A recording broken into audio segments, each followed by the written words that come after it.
मैं लोगों को हंसाता था मगर हंसी मुझसे कोसों दूर थी। मैं जॉनी लीवर, मेरा असली नाम जॉन राव है।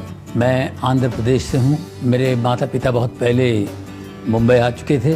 किंग सर्कल के स्लम्स में मैं रहता था। बारिश के दिनों में घर में पानी भर जाता था, घुटने तक पानी आ जाता था। तो छोटे से कटोरे में पानी को यूं पकड़ने की कोशिश करता था, ऐसे कभी ऐसे कभी ऐसे कैसे कैसे कैसे। तो इन्हीं हरकतों से कॉमेडी, डांस मेरे अंदर से निकला बाहर। और मुझे बचपन से ही लोगों की नकल करना, लोगों की कॉपी करना, ये इसकी आदत थी। लोग बड़ा एंजॉय करते थे। तो 17 साल का जब मैं हुआ तो स्टेज पर स्टैंड अप करना शुरू कर दिया, मिमिक्री के प्रोग्राम्स करने शुरू कर दिए, एक्टरों की आवाज़ें निकालना, ये सारी बातें थी। फिर जब मैं 18 साल का हुआ, मेरे पिताजी के यहाँ नौकरी पर लग गया। मेरे पिताजी हिंदुस्तान लीवर में काम करते थे। अब हिंदुस्तान लीवर में मैं काम करने लगा, 6 साल वहाँ नौकरी की। तो वहाँ भी मैं प्रोग्राम्स वगैरह करता था, तो वहाँ से मुझे लीवर नाम मिल गया। तो जॉन राव से मैं जॉनी लीवर हो गया। फिल्मों में मुझे जो ब्रेक मिला है वो 1980 में मैं कल्याण भाई के साथ उनके यहाँ बैठा हुआ था। कोई चेन्नई से प्रोड्यूसर आए थे, तो बोले कोई छोटा सा कॉमेडियन चाहिए था, 2-4 दिन का काम है। तो कल्याण भाई ने कहा कि यहाँ बैठा हुआ इसको ले जाओ।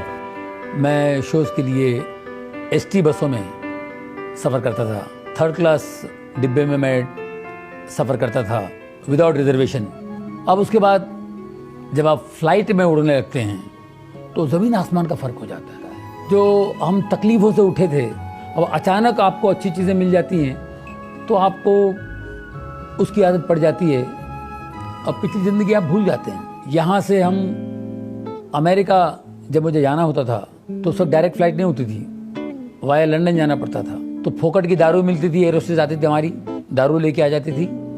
जब मैं शराब पीता था, मेरी बीवी बहुत मुझसे नाराज़ होती थी, गुस्सा होती थी, झगड़ा होता था। मैं बचपन से मेहनत करके अपने आप में मैं खड़ा हूँ, मेहनत करके कमा के अपने बलबूते पे खड़ा हूँ मैं। मेरे बेटे को ट्यूमर हो गया था गले पे। अब मैंने उसका बहुत इलाज किया, डॉक्टर के पास गया। डॉक्टर ने कहा इसका ऑपरेशन करना पड़ेगा।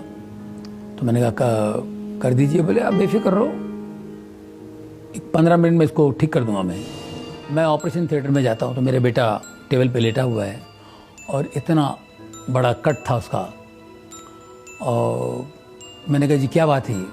तो बोले ऑपरेशन नहीं कर पाएंगे क्योंकि ट्यूमर जो है वो निकाल नहीं सकते हैं, वो नसों में जकड़ा हुआ है, नसों के बीच में जकड़ा हुआ है। और वो एक भी नस बाय मिस्टेक कट जाए तो वो पैरालाइज हो जाएगा, उसको लकवा हो सकता है, एक साइड से पूरा बदन खराब हो जाएगा। बोले क्या करने से? बोले बंद कर दो ऑपरेशन। तो फिर से स्टिच कर दिया उन्होंने, ऑपरेशन नहीं हुआ। अब वो जो ट्यूमर है इतना सा था, वो इतना बड़ा हो गया 2 साल में। हमने होम्योपैथी, आयुर्वेदिक बहुत सा इलाज किया, कुछ नहीं, वो ट्यूमर इतना बड़ा हो गया। अब वो ना उससे ठीक हो रहा है आयुर्वेदिक से या होम्योपैथिक से, और ऑपरेशन के लिए भी नहीं जा सकते हैं। और एक कुंडली वाला ने तो कहा था कि 2002 तक ही आपका बच्चा है, इसके बाद आपका बच्चा नहीं है। एक बार हम लोग अमेरिका गए थे, अमेरिका वगैरह घूम फिर के निकले। अब एक संडे हम लोग चर्च में गए, जो पास्टर की नज़र पड़ी मेरे बेटे के ट्यूमर पे। मैंने कहा जी ये ट्यूमर है। उन्होंने कहा इसको ले जाओ न्यूयॉर्क में एक हॉस्पिटल है स्लॉन कैटरिंग, उसमें ले जाओ, ये ठीक हो जाएगा, इसको खुदा ठीक करेगा, तुम खुदा के घर में हो, ऑपरेशन कराना पड़ेगा। और डॉक्टर ने कहा ऑपरेशन करे तो ये होगा, लकवा मारेगा, फलाना होगा, उसकी आंखों की रोशनी जाएगी, ये सब बातें थी। तो मैंने कहा देखो डॉक्टर ने बोला ठीक है, लेकिन गॉड पे विश्वास करना बहुत ज़रूरी है, और जीसस हमारा जिंदा है। मेरी वाइफ ने कहा अगर वो जिंदा है तो आपसे बात करेंगे, आप उनसे पहले पूछिए। अगर वो खुद आपसे बात करते हैं, खुद बोलते हैं कि ऑपरेशन करो, तो ही मैं अपने बच्चे को अलाउ करूंगी, वरना मैं अपने बच्चे को ऑपरेशन के लिए मैं इजाज़त नहीं दूंगी। मेरी बात ऐसे खड़ी थी, मैं भी खड़ा था, मैं तुरंत घुटने टेका और उधर ही प्रार्थना की। मैंने कहा परमेश्वर यीशु के नाम से मुझसे बात कर, मुझे बता कि मैं ऑपरेशन के लिए जाऊँ। और मुझे आवाज़ आई, जा बेटा जा, ऑपरेशन कर, डर मत, मैं तेरे साथ हूँ। ऑपरेशन के दिन 3 घंटे के बाद मेरा बेटा बाहर आया।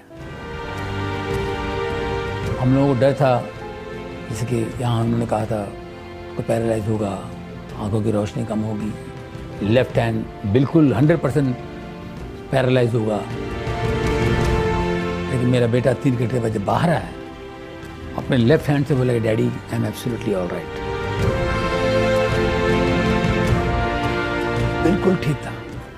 11:30 बजे वो बाहर आया और 12:30 बजे वो वीडियो गेम खेल रहा है। बिल्कुल कोई प्रॉब्लम नहीं। मैं बिल्कुल नरक में था, गलतियों में था, पाप में था।